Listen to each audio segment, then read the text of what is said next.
The blood-red sunset cast long shadows across the dusty plains of Wyoming Territory as Willow Barrett rode into the small settlement of Cottonwood Creek in the summer of 1878. Exhaustion lined her face, her once fine riding dress covered in the dust of a 3-day journey. The small town appeared before her like a mirage, a collection of weathered buildings straddling the divide between civilization and wilderness. She had come west with nothing but determination and her late father's letter promising a distant cousin's help in starting anew. What she found instead was a crude wooden sign declaring Barrett Ranch, hanging crookedly from a broken fence post, and beyond it, acres of neglected land. Willow pulled her mare to a stop, reaching into her saddlebag for the letter once more. "Find my cousin in Cottonwood Creek," her father had written before his death. "He'll help you establish yourself." But the cousin had died 6 months prior, leaving behind only this dilapidated property that now, according to the town lawyer, belonged to her, a city-bred woman who had never so much as mended a fence. "You lost, miss?" The voice startled her. Deep and rough as gravel, it belonged to a man standing beside the broken fence line. He hadn't been there moments ago, or perhaps he had, blending into the landscape like the weathered posts themselves. Tall and broad-shouldered, he stood with the stillness of someone accustomed to long silences. His face, partially shadowed by a worn hat, revealed little except for eyes that seemed to assess everything about her in a single glance. "I'm Willow Barrett," she said, straightening her spine. "This is apparently my property now." The man said nothing, merely shifting his weight as he looked past her to the expanse of land. "And you are?" she prompted. "Knox Northfield." He offered nothing more, his calloused hands resting on a fence post. "Do you work here, Mr. Northfield?" "Neighboring ranch." He gestured vaguely westward. "Your cousin hired me to keep an eye on things after he took ill." Willow studied the silent man. Everything about him, from his sun-weathered skin to his threadbare but meticulously maintained clothes, spoke of harshness and resilience. This was a man shaped by this unforgiving land. "Well, Mr. Northfield, I intend to make this ranch functional again," she declared with more confidence than she felt. "I've inherited it, and I mean to work it." A sound escaped him that might have been a scoff. "City hands don't last long out here, Miss Barrett." Willow dismounted, her legs stiff from the long journey. "These city hands are all I have, Mr. Northfield, and they're determined to learn." Knox looked at her directly then, his eyes the color of a storm-threatened sky. "It'll take more than determination. Then I'll find whatever else is required," she replied. "Starting with knowledge." She gestured to the broken fence. "Teach me your fences, Mr. Northfield. I need to understand this land if I'm to survive it." Something shifted in his expression, surprise, perhaps at her directness. For a long moment he was silent, and Willow feared he might simply walk away. Then, unexpectedly, his voice came softer than before. "Teach me gentle, Miss Barrett. That's something in short supply out here." It wasn't agreement, not exactly, but it wasn't refusal either.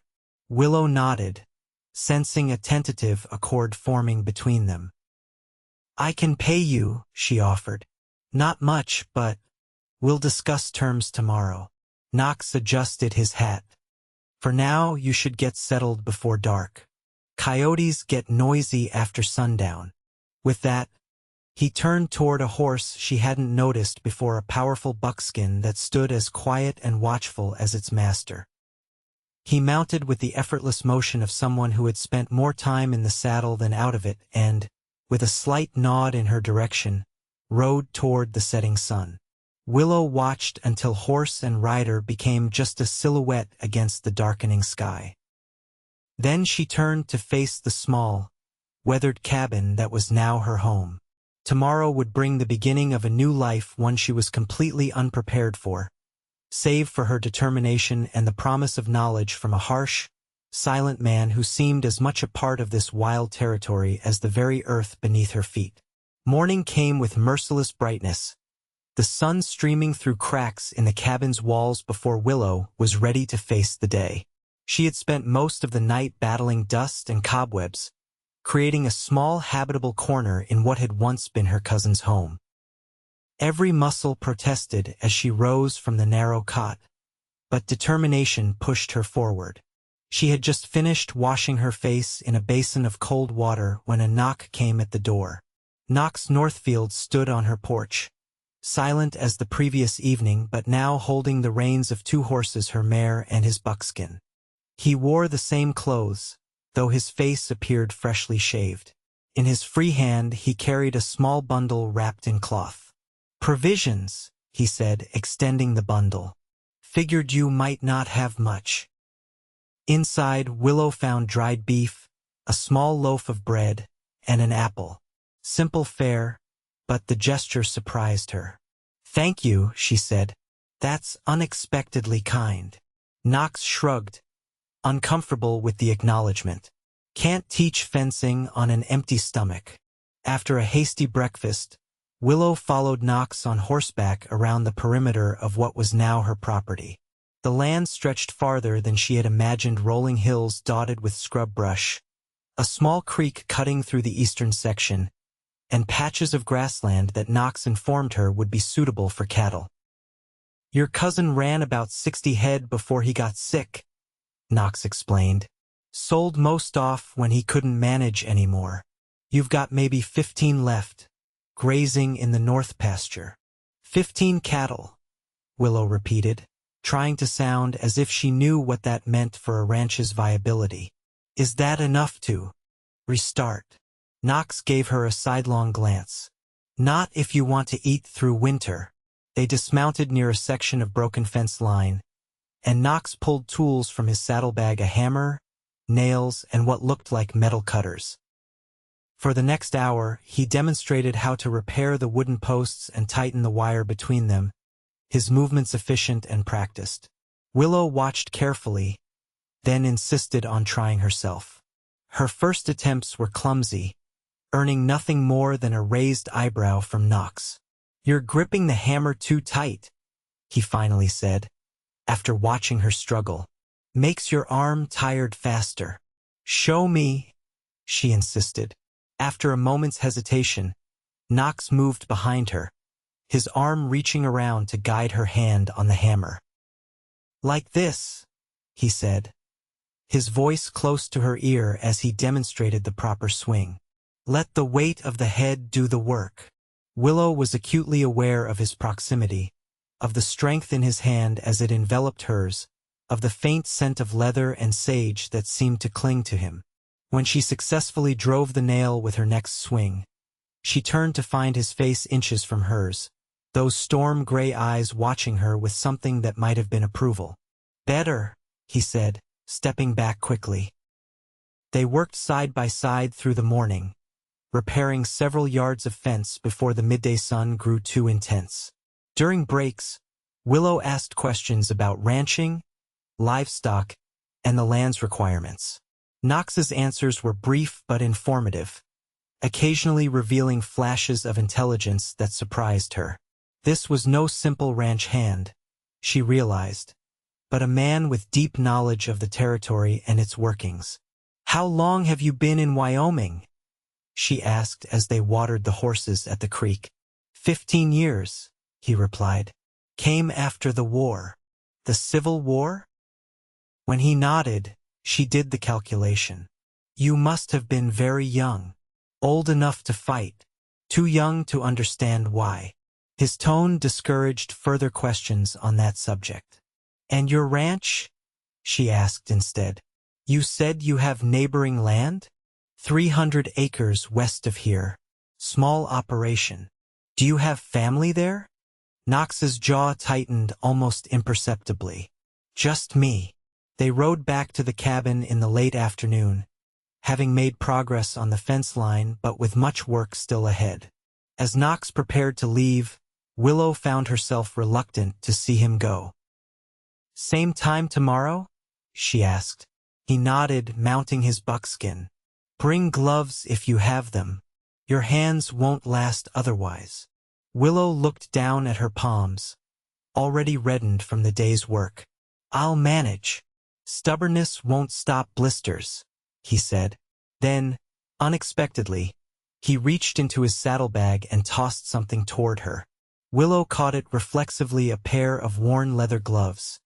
Too large for her hands but serviceable. Use these until you can get your own. Before she could thank him, he had turned his horse and started toward the setting sun, leaving Willow standing in the yard holding the unexpected gift. She watched until he disappeared over the ridge, then looked down at the gloves in her hands. They smelled of leather and honest work, and something about holding them made the enormous task ahead seem slightly less daunting. That night, as coyotes called to one another across the darkened plains, Willow wrote in her journal by lamplight. She described the land, the work, and the silent man who was teaching her its ways. He is as harsh as this territory, she wrote, shaped by forces I can only begin to understand. Yet today he showed me how to build something that will last, how to connect pieces into a whole stronger than its parts. I wonder what else I might learn from Knox Northfield, and what, if anything, I might teach him in return. Days turned into weeks as summer heat baked the Wyoming earth. Under Knox's guidance, Willow learned the fundamentals of ranch life, mending fences, identifying the few cattle that remained on her property, and recognizing the signs of weather changes crucial to survival. Her hands grew calloused, her skin bronzed by the relentless sun, but her determination never wavered. Knox remained a cipher, arriving each morning at dawn and departing as the sun set, rarely speaking more than necessary. Yet Willow began to read his silences, to understand that a slight nod meant approval and a furrowed brow indicated concern. She noticed, too, how his eyes sometimes lingered on her when he thought she wasn't looking, with an expression she couldn't quite decipher.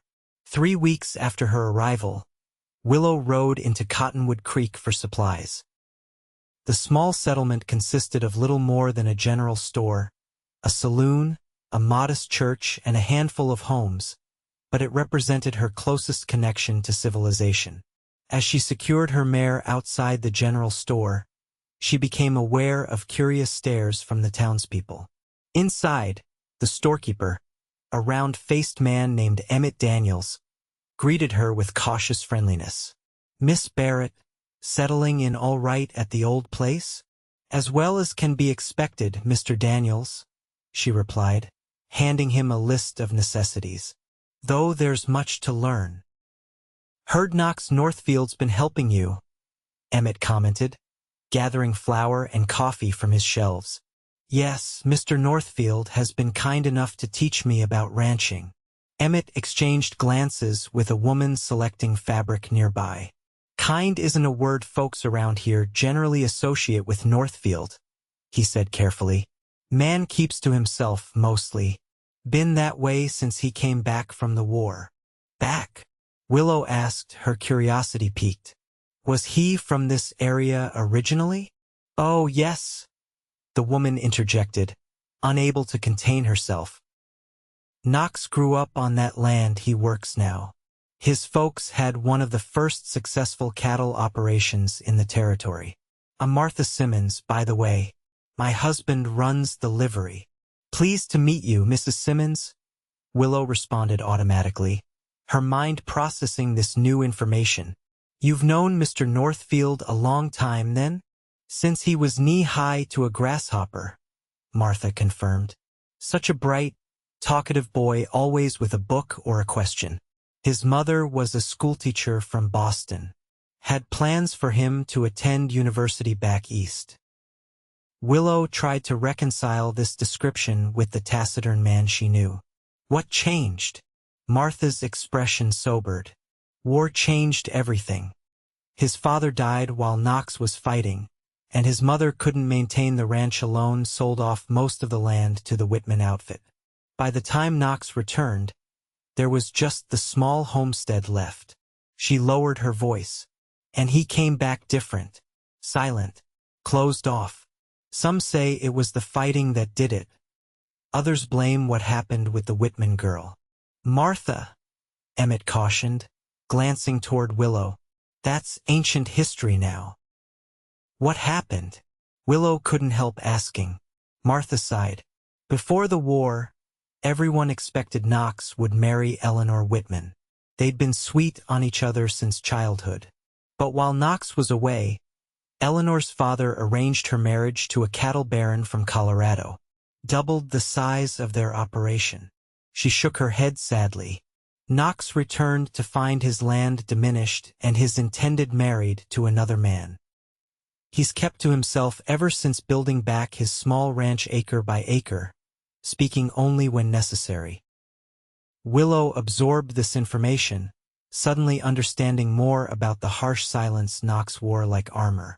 The revelation painted him in a new light, not just a man of few words, but one who had learned through bitter experience to guard himself against loss.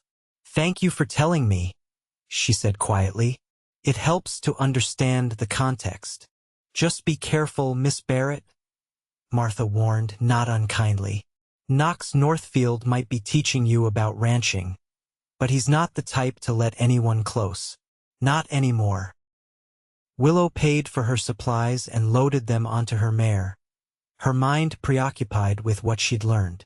As she rode out of town, she spotted a familiar figure on horseback approaching from the north. Knox himself, likely in town for his own supplies. He nodded in greeting as they passed on the road. "Needed things from town?" he asked, the most he'd initiated conversation in their weeks of acquaintance. "Yes," she answered. "And it seems I gathered more than just supplies." His expression sharpened. "Meaning?" "The townspeople are quite informative about local history," she said carefully. "Including yours." Knox's face hardened, his jaw setting in a rigid line. "Small towns have long memories and loose tongues." "They spoke of you with respect," Willow offered. "They spoke of things that don't matter anymore," he countered, his voice tight. "I'll be by tomorrow morning to help with the south pasture fence." He nudged his horse forward before she could respond, effectively ending the conversation. Willow watched him ride toward town, his back straight as a fence post, and wondered if she had inadvertently damaged the fragile working relationship they had established. The next morning, she half expected him not to appear. But at dawn, as reliable as the sunrise itself, Knox rode into her yard. If he harbored any resentment about their exchange, it didn't show in his willingness to work. They spent the day extending fence lines in the south pasture, the physical labor filling the silence between them. As afternoon shadows lengthened, Willow decided to address the tension directly. "I apologize if I overstepped yesterday," she said as they paused to rest. "Your past is your own business." Knox studied the distant mountains for a long moment before responding. "Past shapes a man, but it doesn't define him. Not if he doesn't let it." "Is that why you stay out here working your land?" she asked. "To define yourself by your own terms?" His eyes met hers, something like surprise in them. "Maybe." After a pause, he added, "Why are you here, Willow Barrett? A woman alone, taking on a failing ranch in territory most city folk consider wilderness." It was the first time he had used her given name, and the sound of it in his deep voice sent an unexpected warmth through her. "I had nowhere else to go," she admitted. "My father's debts left me with nothing but this distant claim. But now that I'm here..." She looked across the land that was becoming familiar to her. "There's a freedom in this wilderness that I never knew in Philadelphia. A chance to build something that's entirely my own." Knox nodded, as if her answer satisfied something in him. "Freedom's worth fighting for," he said quietly. "Worth building fences to protect." In that moment, Willow understood that they shared more common ground than she had realized, both seeking independence and dignity through the work of their hands. both guarding the freedom they had carved for themselves. As they rode back to the cabin in the evening light, Knox surprised her by asking, "Can you shoot?" "A pistol, yes," she answered. "My father taught me for protection when traveling." "Rifles more useful out here," Knox said, "for hunting and keeping predators away from livestock." After a moment he added, "I could teach you if you want to learn." Willow recognized the offer for what it was, not just practical instruction, but a small opening in the fence he had built around himself. "I would appreciate that," she said, "and perhaps you might join me for supper sometime. I may not know much about ranching, but I can cook well enough." A ghost of a smile touched his lips, the first she had seen. "I reckon that's a fair exchange." When they reached her cabin, Knox tipped his hat in farewell. "Tomorrow, then, bring the pistol. We'll start with what you know." As he rode away, Willow realized that their relationship had shifted subtly. He was still teaching her about fences, both the literal boundaries that marked property and the invisible ones that protected the heart. But now she understood better why Knox Northfield stood harsh and silent before the world. And perhaps, in her own way, she was beginning to teach him that gentleness had its own kind of strength. The summer days stretched long and golden as July gave way to August. Under Knox's guidance, Willow's ranch began to take shape from the neglected property she had inherited. They repaired fences, cleared irrigation ditches for the creek water, and gathered her small herd of cattle into the north pasture where the grass grew tallest. Knox taught her to shoot with accuracy, first with her pistol, then with the Winchester rifle he loaned her.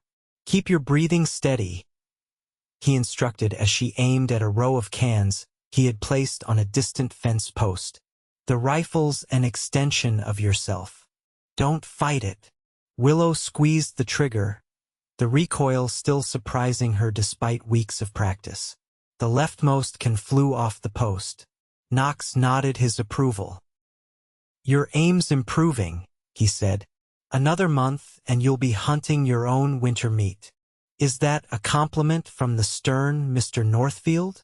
Willow teased, growing more comfortable with the quiet man as they worked side by side day after day. A hint of color touched his weathered cheeks. "Just an observation." True to her invitation, Knox now stayed for supper twice a week. Their conversations during these meals gradually extended beyond ranch work to more personal territories. Knox spoke sparingly of his time in the war, not the battles themselves, but the men he had known and the countryside he had traveled through. Willow shared stories of her life in Philadelphia, her father's work as a merchant, and her mother's death from influenza when Willow was 16. "She taught me to play the piano," Willow said one evening as they sat on her small porch watching the sunset paint the western sky. "I miss that sometimes the music." "There's music here too," Knox replied unexpectedly. "Just different kinds. Coyotes singing at night, wind through the grass." Willow smiled at him. "I never took you for a poet, Mr. Northfield. Not poetry, just truth." But his eyes carried a softness when they met hers, a gentleness that belied his harsh exterior. As August progressed, Knox helped Willow purchase additional cattle from a rancher to the north who was reducing his herd. They drove 20 head to her property together, Willow proving her growing skill as a horsewoman as they guided the small herd across open country. "You've got a natural seat," Knox commented as they watched the cattle settle into the north pasture. "Some people never get the feel of a horse, no matter how long they ride." "I had an excellent teacher," she replied with a smile. Then, more seriously, "I couldn't have done any of this without you, Knox. I'd have failed within the first week." He shook his head. "You're stronger than you know, Willow Barrett. You would have found a way." His faith in her capabilities warmed her more than any compliment could have. Over the weeks, she had come to value not just his knowledge but his steady presence, his unwavering reliability, and the rare moments when his guard lowered enough to reveal the thoughtful man beneath the stoic exterior. One evening in late August, As they shared a simple supper of rabbit stew and biscuits, a sudden summer storm broke over the ranch. Rain hammered against the cabin's roof, and lightning illuminated the plains in brilliant flashes. Knox rose to leave as usual, but Willow placed a hand on his arm. "You can't ride home in this," she said firmly. "It would be foolishness." Knox hesitated, looking from her hand on his sleeve to her face. "Wouldn't be proper," he said, though without conviction. "Propriety seems a distant concern out here," Willow countered. "You can take the chair by the fire. I'll not have you risking pneumonia for the sake of appearances." After a moment's internal debate, Knox nodded. "Until the storm passes." The rain continued through the night, drumming against the roof and windows. Knox sat in the cabin's single armchair while Willow took the small cot. Neither slept much, aware of the other's presence in the confined space. By morning, the storm had moved east, leaving behind puddles that reflected the clear sky and a freshness in the air that spoke of renewal. Knox stepped onto the porch at dawn, Willow beside him. The land spread before them, glistening with raindrops in the early light. "Never seen such green in August," Knox remarked, surveying the suddenly verdant landscape. "It's beautiful," Willow agreed, standing closer to him than was strictly necessary. Knox turned to her then, his eyes intent on her face. "You belong here now," he said quietly. "This land's becoming part of you." "Is that another compliment, Mr. Northfield?" she asked softly. "Truth again." His hand rose hesitantly, almost touching her cheek before dropping back to his side. "I should go. Daylight's wasting." Willow watched him ride toward his own property, aware that something fundamental had shifted between them. The fence around Knox Northfield's heart had a gate, she realized, and perhaps it was beginning to open. September brought cooler nights and the first hints of autumn to the Wyoming landscape. Willow's ranch now boasted 35 head of cattle, repaired fences, and a cabin made comfortable with simple furnishings purchased from Cottonwood Creek's general store. She had become a familiar sight in town, greeted with increasing warmth by the locals who had initially viewed her arrival with skepticism. Knox continued to help her several days each week, though the nature of their work shifted with the season. They prepared for winter stocking firewood, smoking meat, and ensuring the cattle would have access to sheltered areas when snow came. Their routine had developed a comfortable rhythm, with Knox arriving at dawn and often staying through supper. Town's holding a harvest dance Saturday next, Willow mentioned one evening as they finished a meal of venison and potatoes. "Mrs. Simmons made a point of inviting me. Apparently, it's quite the social event of the season." Knox nodded, his expression neutral. "Been happening every September since before I was born." "Do you attend?" Willow asked, already knowing the answer. "Not for many years." She gathered her courage and looked directly at him. "Would you consider attending this year?" "With me?" Knox's eyes widened slightly, the only indication of his surprise. "People would talk." "People already talk," she countered. "Half the town believes you're secretly courting me, and the other half thinks I've hired you as a permanent ranch hand." "And which half would you prefer to be correct?" Knox asked, his voice lower than usual. The question hung in the air between them, charged with unspoken possibilities. Willow felt her heart quicken as she considered her response. "I believe I prefer the first interpretation," she said finally, her voice steady despite her nervousness. "Though perhaps secretly needn't be part of it." Knox set down his fork with deliberate care. "Willow," he began, then paused, searching for words. "I'm not the man I was before the war. That talkative boy Mrs. Simmons remembers, he's gone." "I never knew that boy," Willow said gently. "I know the man before me, harsh at times, silent often, but honorable and kind in ways that matter. You deserve better than a broken-down rancher with more scars than prospects." Willow reached across the table and took his hand in hers. His fingers were calloused and strong, marked by years of hard work. "I deserve to choose for myself what I want," she said. "And I find I want a man who taught me to build fences and shoot straight. A man who shows up at dawn without fail and works until sunset without complaint. A man who looks at this wild country and sees beauty in its harshness." Knox turned his hand to clasp hers, his thumb brushing across her knuckles. "The dance," he said after a long moment. "I'll escort you, if that's what you want." "It is," she confirmed. "But more than that, I want honesty between us, Knox. No more fences where they aren't needed." He nodded, his expression solemn but his eyes warm. "No more unnecessary fences," he agreed, and squeezed her hand once before releasing it. The night of the harvest dance arrived clear and cool, with stars scattered like silver across the Wyoming sky.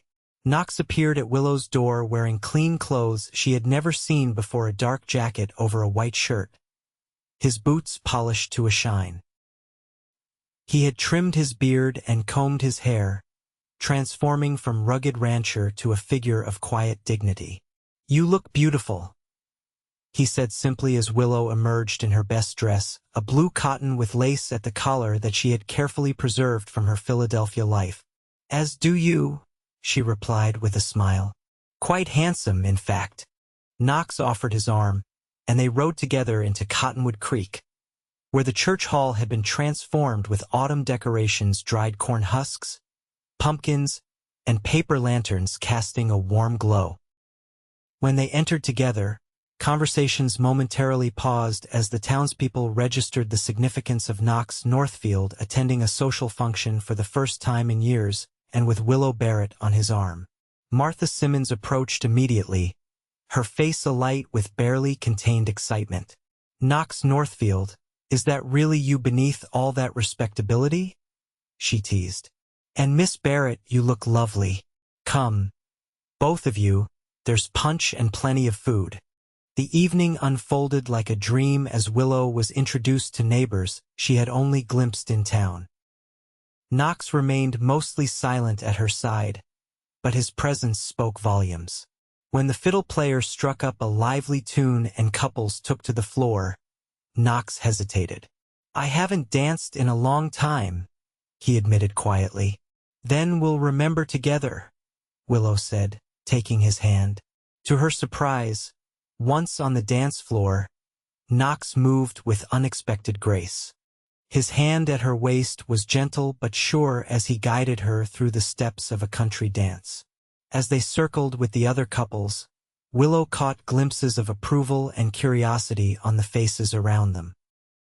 "You dance very well for a man who claims to be out of practice," she commented as they paused between songs. "My mother insisted I learn," Knox explained. "Said a gentleman should know how to dance, even in Wyoming Territory."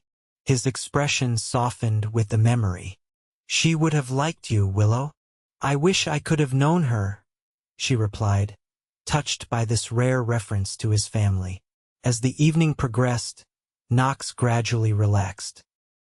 He exchanged words with men he had known since childhood, nodded respectfully to their wives, and even shared a laugh with the fiddle player during a break in the music.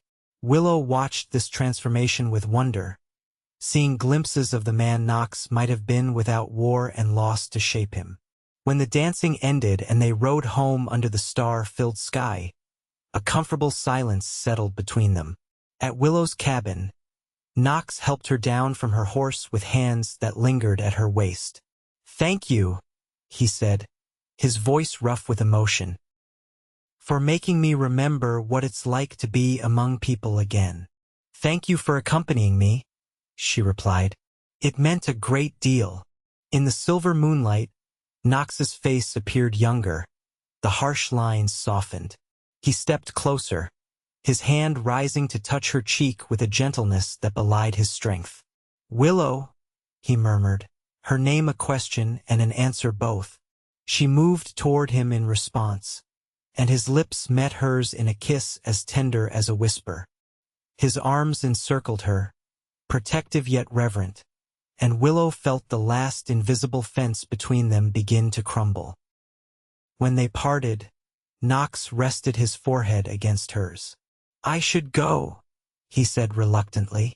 "Yes," she agreed, though every part of her wished he would stay.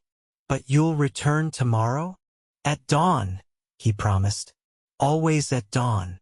He rode away into the night, but Willow knew with certainty that something profound had changed.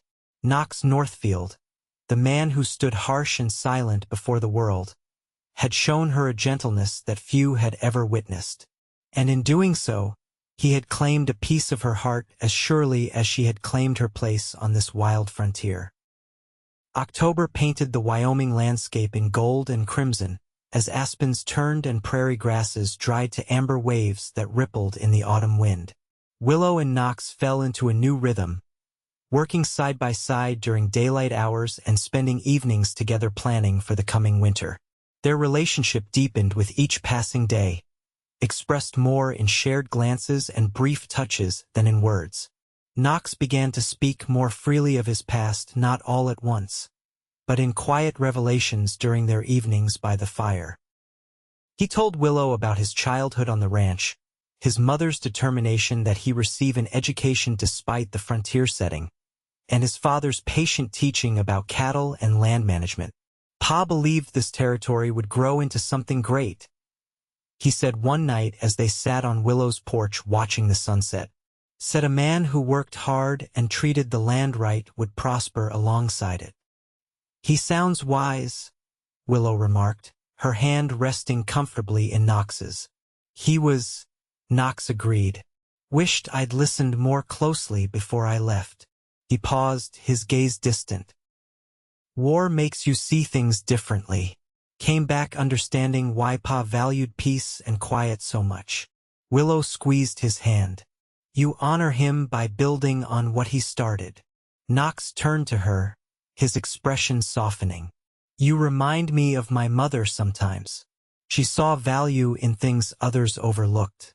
Beauty in harshness." His thumb traced circles on her palm. "She taught me letters and numbers, but also how to see beneath surfaces." "I wish I could have known your parents," Willow said. "They raised a good man." Knox's response was to pull her gently closer and press a kiss to her forehead. These moments of tenderness still surprised Willow, how the man who appeared so forbidding to others could touch her with such care, as if she were something precious he feared might break. As October progressed, they began dividing their time between both properties. Knox showed Willow his own ranch, smaller than hers but meticulously maintained, with sturdy corrals and a cabin he had expanded with his own hands. His herd numbered 40 head, carefully bred for hardiness in the Wyoming winters. "It's beautiful," Willow said honestly as they stood on a rise overlooking his land. "You've built something remarkable here, Knox. Started with almost nothing after the war," he explained. "Worked other ranches while rebuilding this place piece by piece." His eyes met hers. "Never thought I'd have anyone to share it with." The implication of his words hung in the air between them. Willow's heart quickened, but she waited, sensing Knox had more to say. "Been thinking," he continued, his voice rougher than usual. "Two small ranches side by side, both needing full attention. Makes sense to combine efforts." Willow smiled at his practical approach to what she recognized as a deeply personal proposal. "Are you suggesting a business arrangement, Mr. Northfield?" A rare smile touched his lips. "No, Miss Barrett. Something more permanent." He reached into his pocket and withdrew a simple gold band. "Belonged to my mother," he said quietly. "Would be honored if you'd wear it. As my wife." Willow's eyes filled with tears as Knox took her hand, his own trembling slightly.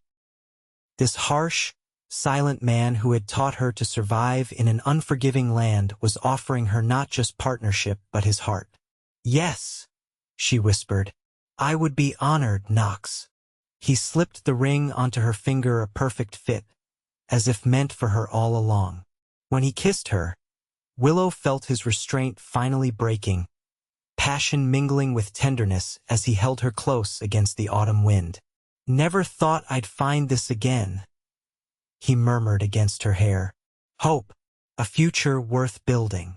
We'll build it together," she promised. "Fence by fence, day by day."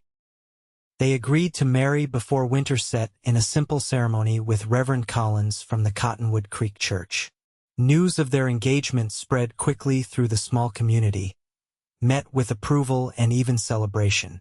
Martha Simmons insisted on hosting a small gathering after the ceremony, and Emmett Daniels offered a discount on supplies for their combined household. "Town's been waiting years to see Knox settled," Martha confided to Willow during a visit to the general store. "After Eleanor married that Colorado man, most folks thought he'd stay alone forever. You've brought him back to himself, dear. We've helped each other," Willow corrected gently. "He taught me survival, and perhaps I reminded him that harshness isn't the only way to face this world." As their wedding day approached, Knox and Willow made practical decisions about their future. They would make his cabin their primary home, as it was more substantial and centrally located between their properties. Willow's cabin would serve as a line shack for checking the eastern pastures. They would combine their herds, creating a more viable operation that could grow over time. The first snow fell 3 days before their wedding, a light dusting that transformed the landscape into a glittering wonderland. Willow stood at the window of her cabin, watching fat flakes drift from a pearl-gray sky, when Knox arrived for their daily planning session. "Beautiful, isn't it?" she said as he stamped snow from his boots. "Like the world made new." Knox hung his coat by the door and moved to stand behind her, arms circling her waist as they both gazed at the whitened landscape. "First snow's always special," he agreed. "Everything covered clean." Willow leaned back against his chest, savoring his solid presence. "In 3 days, I'll be Mrs. Northfield," she mused. "When I came west, I never imagined finding a husband along with a ranch." "When you rode up that first day," Knox said, his voice a rumble she could feel against her back, "covered in dust but sitting straight as any cavalry officer, I thought you'd be gone within a week." His arms tightened around her. "Glad I was wrong." Willow turned in his embrace to face him. "You didn't exactly welcome me with open arms, as I recall." A smile touched his eyes, if not his lips. "Was protecting myself. Pretty women from back east don't generally take to frontier life." "And now?" she asked, her hands resting on his chest. "Now I'm marrying the strongest woman in Wyoming Territory," he said simply. "Still can't quite believe it." Their wedding day dawned clear and cold, the early November sun casting long shadows across snow-covered ground. Willow wore her best dress again, supplemented with a warm shawl Martha Simmons had insisted was a wedding gift. Knox arrived to escort her to the church looking more nervous than she had ever seen him, dressed in a black suit that had belonged to his father, preserved all these years for special occasions. The small church filled with well-wishers, ranching families from miles around, shopkeepers from Cottonwood Creek, and even a few travelers staying at the town's modest hotel. Reverend Collins beamed as Knox and Willow stood before him. Their hands joined as they spoke vows in clear, steady voices. "I take you, Willow, as my wife," Knox said, the words simple but his voice weighted with meaning. "To stand beside through all seasons, to build with and protect, until death parts us."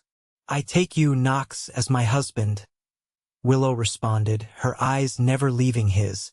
"To face each dawn together, to create beauty from harshness, to love without reservation until death parts us." When Reverend Collins pronounced them husband and wife, Knox kissed her with a gentleness that belied the strength in his hands as they cradled her face. The congregation's applause seemed distant as they turned to face their community as husband and wife. The gathering at Martha's home afterward was joyful, but brief. Winter days were short, and the newlyweds had livestock to check before darkness fell. As they rode together toward Knox's ranch, their ranch, now the afternoon sun cast their shadows long across unblemished snow. "No regrets?" Knox asked as they crested the rise that offered a view of both their properties, now united under their shared name. Willow considered the man beside her still harsh in appearance, still more comfortable with silence than speech, but hers now in all the ways that mattered. She thought of the journey that had brought her west, of the determination that had kept her going when common sense might have sent her fleeing back to civilization. "Not one," she answered truthfully. "You taught me your fences, Knox Northfield, how to build them, maintain them, and when to take them down." His gloved hand found hers, their fingers intertwining. "And you taught me gentle," he replied, the words an echo of their first meaningful exchange months before. "Reminded me there's more to strength than hardness." As they rode home together through the gathering dusk, Willow knew they had found in each other something rare and precious, a love forged in the meeting of city refinement and frontier resilience, of harshness and gentleness, of silence and understanding. Together they would face whatever challenges the Wyoming Territory presented, standing strong like the fences they had built, flexible enough to bend with the seasons but sturdy enough to endure. Spring arrived on the Northfield Ranch with a riot of wildflowers and the crying of newborn calves. The winter had been harsh but productive. Knox and Willow had spent the snowed-in days planning expansions to their operation and the long evenings discovering the deeper contours of each other's hearts and bodies. Their partnership, forged in the summer heat and tested through autumn winds and winter storms, had emerged stronger with each passing season.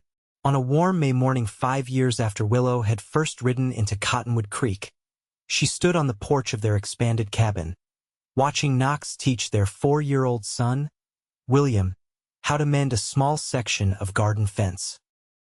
The boy's serious expression as he concentrated on holding the hammer properly was pure Knox, but his ready laugh when a chicken darted between his feet was all Willow.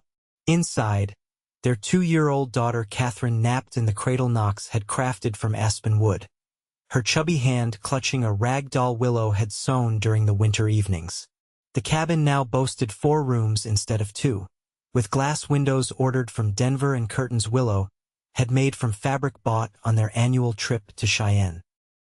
The Northfield Ranch had prospered beyond either of their initial expectations. Their combined herds had multiplied, and prudent management had allowed them to purchase additional acreage from a neighbor returning east. Knox's knowledge of cattle breeding had resulted in stock particularly well-suited to Wyoming conditions, fetching premium prices from buyers who traveled specifically to purchase Northfield beef for their own herds.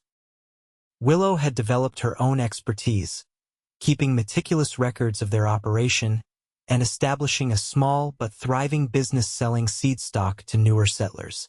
The ranch now employed 2 young cowboys full-time, with additional help hired during calving and branding seasons. What had begun as 2 struggling homesteads had become one of the most respected operations in the territory. As Willow watched her husband and son, Knox looked up and caught her gaze. Even after 5 years of marriage, that connection still sent warmth spreading through her chest. He said something to William, then walked toward the porch while the boy continued his careful hammering under the watchful eye of one of their ranch hands. "He's determined to finish it himself," Knox said as he joined Willow, his arms sliding naturally around her waist. "Reminds me of his mother. I was thinking he looks just like you when he frowns in concentration," Willow countered, leaning into his embrace. Knox chuckled, the sound no longer rare as it had been in those early days. "Poor child. Cursed with both our stubborn streaks."